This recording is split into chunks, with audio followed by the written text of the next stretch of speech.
যুবসাথী প্রকল্প নিয়ে বড় খবর আজকে মমতা বন্দ্যোপাধ্যায় ঘোষণা করেছে। ইতিমধ্যেই যারা জানেন না তাদের জন্য বলি, যুবসাথী প্রকল্প আপনারা প্রত্যেকে জানেন যে 21 বছর বয়স থেকে 40 বছর বয়স পর্যন্ত যারা এখনো চাকরি পাননি তাদেরকে 1,500 টাকা করে মাসিক সহায়তা রাজ্য সরকারের তরফ থেকে দেওয়া হবে।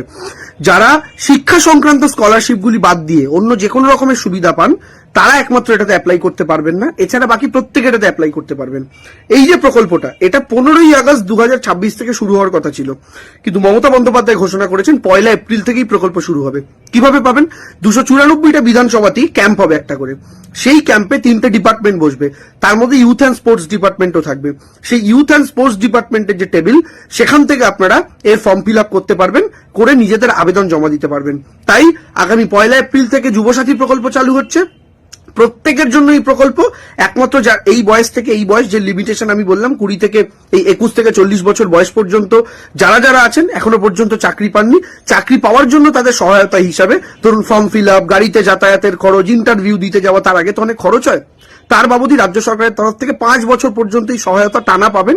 তারপরে আবার রিভিউ হবে, যদি তিনি চাকরি না পেয়ে থাকেন তারপরে আবার পেলেও পেতে পারেন, কিন্তু 5 বছরের জন্য প্রত্যেকে পাবেন, যার যে বয়সেই শুরু হোক না কেন।